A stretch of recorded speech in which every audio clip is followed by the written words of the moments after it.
Let's turn to Romans 14, Unplugged, feasts and fasts and food. Oh my. We are in the study, and we finally finished the introduction, background, and historical audience. We talked at length about the fact that Christianity in the first century was an offshoot of Judaism. And it's so important that we make that connection, because it's so easy for us to think that based on, for instance, the historical account of the expulsion of the Jews from Rome that took place shortly before Paul wrote his letter to them. I would say late 40s, early 50s is when that expulsion from Emperor Claudius took place, something like that. That's what most historians put the time frame as. But unfortunately, we are so easy to take that expulsion as an indication that God is no longer dealing with the Jewish people as a group, and that he's turning to the Gentile Christians, and that the Gentile Christians don't need to concern themselves with the Jewish people as a whole. And so that would be a very bad way to interpret your Bible. So what we're doing is we're looking at the background and historical information of the expulsion and how it impacted the Jewish community. Yes, it probably decimated them.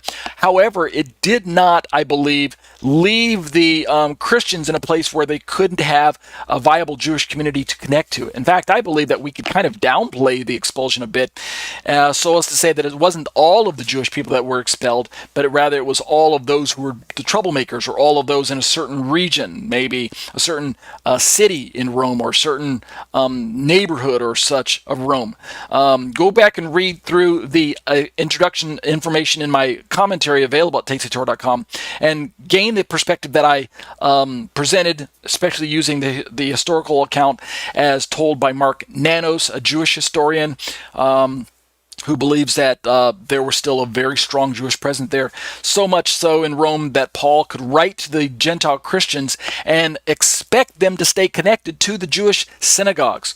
So what we're going to do tonight is we're going to begin to turn into my own study, and I need to rehash some of the scope and style of the study. As you can see on my screen right now, I've got these bullet points. Let me just read down through these real quick. I won't spend a lot of time in this part tonight. This will just kind of set us up for what we're going to be continuing to look at. But this is just kind of reminder. I had these bullet points written in my notes about the background material and the overall scope and style of the study. Let me just remind you of where I was going. I took chapter 14 of Romans, and I broke it down into these 10 or so, what do I have there? 1, 2, 3, 4, 5, 6, 7, 8 bullet points. And this is my own kind of outline, nothing really fancy, just the topics that I wanted to ask. And I put them all in the form of questions. So in verse 1, Paul talks about the weak in faith, and so I asked the question, who are the weak in faith? And we talked about that already weeks and months ago, but we're going to just kind of keep reminding ourselves of this idea. Who are the weak in faith? What are we looking at? And why does it impact us for 21st century understanding of the Bible?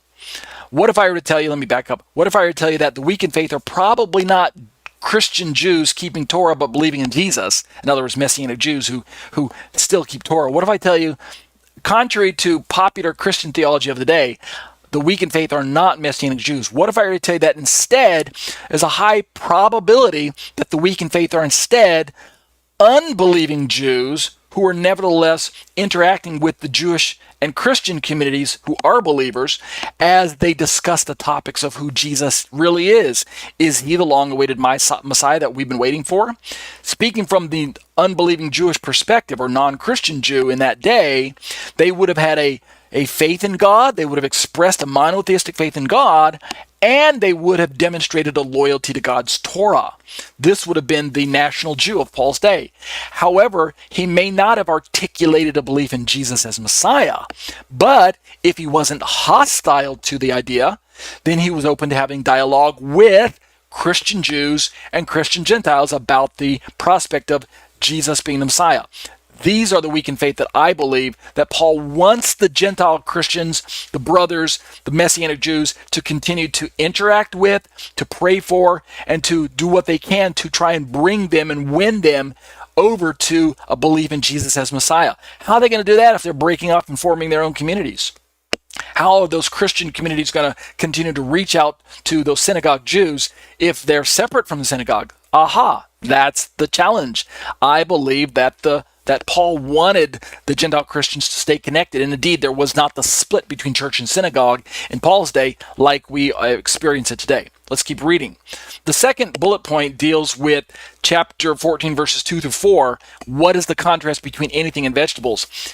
Most of us are taught that Romans 14 represents Paul explaining that really, like we read in verse 14 and 18, 14 through 18 later on, really, kosher requirements, keeping kosher, keeping the biblical dietary lifestyle, all of that really has been set aside and relaxed in the truth of Messiah, in the fullness of Jesus' death and on the cross.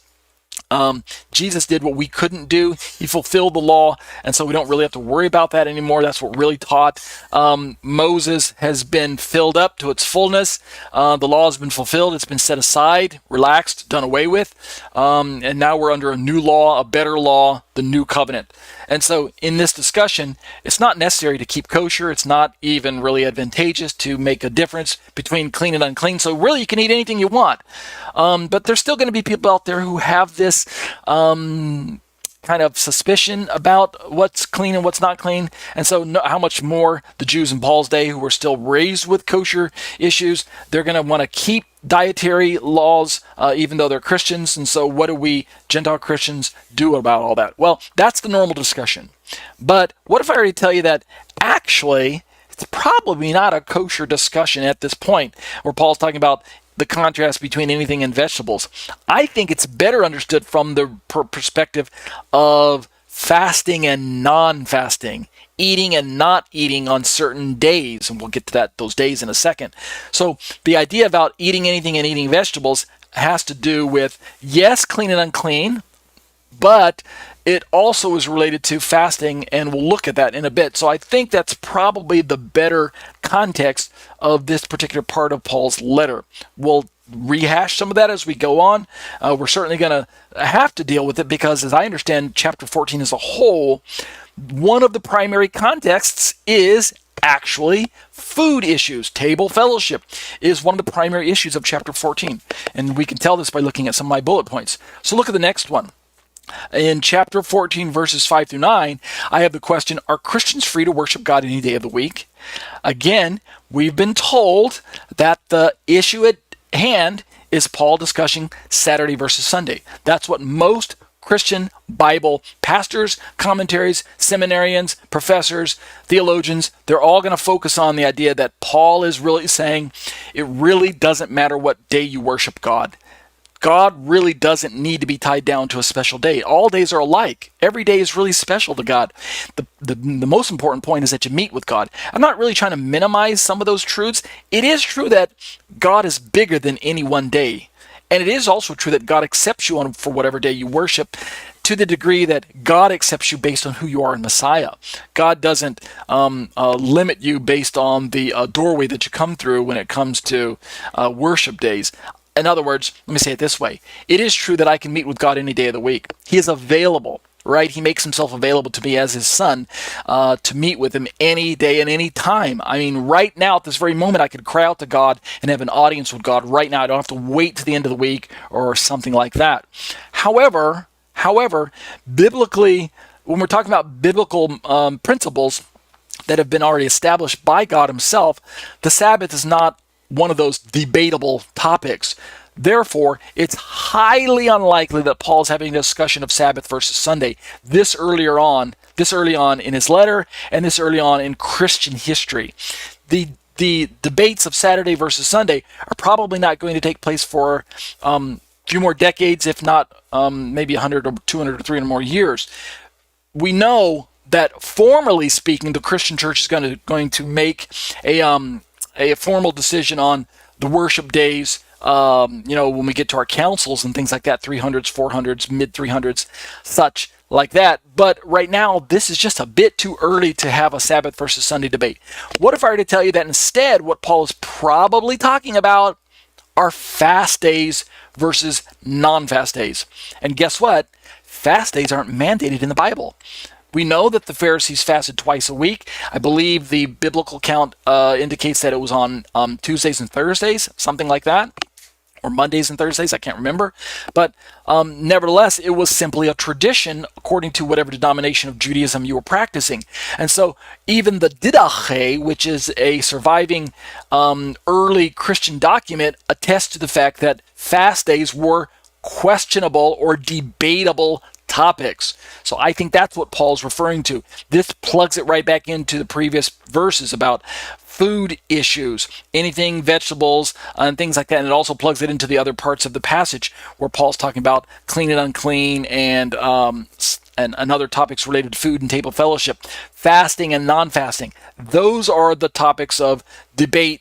What one man picks as one day is special and the other man decides that it's not special. I think that's really what's going on. The next set of verses that we have in my bullet points, verses 10 through 13 of chapter 14, who is the brother? We talked about this, the kind of the equivocation or the ambiguity of this term brother in the New Testament.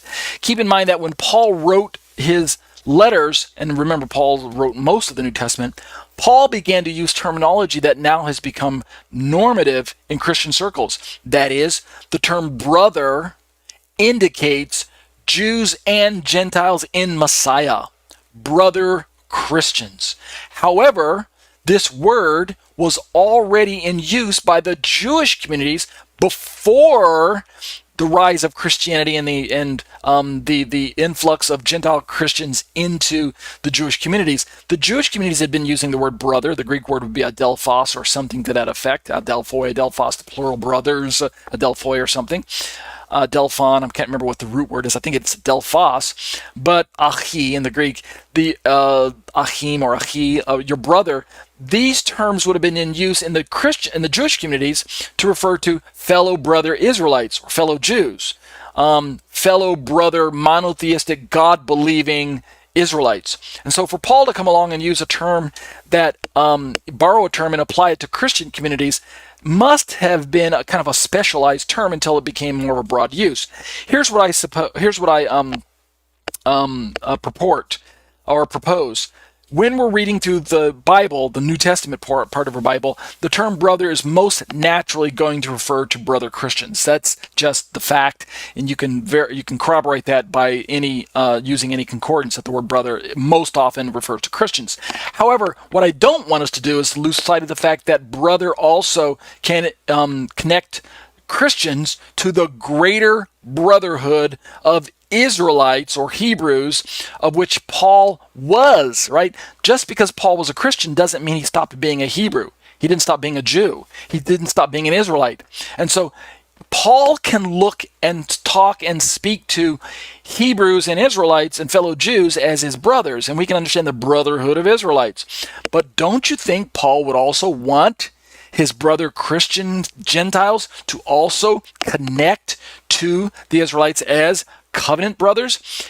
Even though they didn't believe in Jesus, they still had, the national Israelites, had a connection to the one God of Israel, the scriptures of Israel, the land of Israel, and many of them were searching for the Messiah of Israel. They certainly had loyalty to the Torah of Israel, and Paul himself was a lifelong Torah keeper. So I would think that Paul would want the brother Gentile Christians to retain their connection to their brother Israelites at a broad level and to continue to try to reach out to them with the gospel of who Messiah truly is. And so that's where we went with that discussion on brother. Let's keep reading down through some of this. We're just going to look at these bullet points and then we'll call this quits tonight for this section. In verses 14 through 18 of chapter 14, I asked the question, what exactly does nothing is unclean in itself imply? Since we've already discussed all the other bullet points up to this point in my studies, when we, starting I believe next week, we'll actually turn to this particular bullet point. What exactly does nothing is unclean in itself imply? We're going to have this lengthy discussion for the following weeks over clean and unclean, kosher, unkosher. It'll be a food-related type of discussion for starting next week and following. We'll just keep talking about kosher for a little while. All right, let's look at the next verse 19 of chapter 14. How can we make for peace and mutual building? And I've got air quotes around the phrase peace and for mutual building, because that's a quote from Paul himself. If we as Jews and Gentiles are to be worshiping together as believers in Messiah, how can we continue to strengthen our communities if, as well known by today's standards, we've got so many differences of should we follow Torah, should we abandon Torah, should we keep the feast, should we not keep them, do we have to keep kosher, do we not, is it Sabbath, is it Sunday, Messianic versus non-Messianic? How can we actually have peace and mutual building within the body today? We've got so many differences. We're going to talk something at some length about that particular challenge that faces the body of Messiah today. I'm not saying that I have all the answers, but I think we'll have some interesting details to bring to the table of discussion when we get to that particular part of my commentary.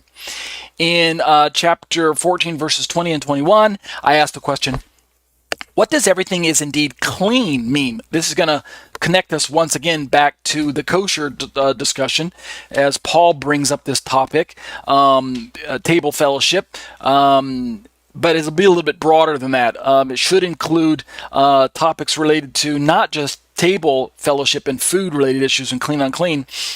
We'll take that opportunity to also talk about other matters of the Bible where we're talking about clean and unclean, idolatry, maybe the laws of nidah, of the menstruation of women, and other things that render people unclean, certain acts and actions touching a dead corpse, corpse defilement, right? All kinds of topics related to clean and unclean.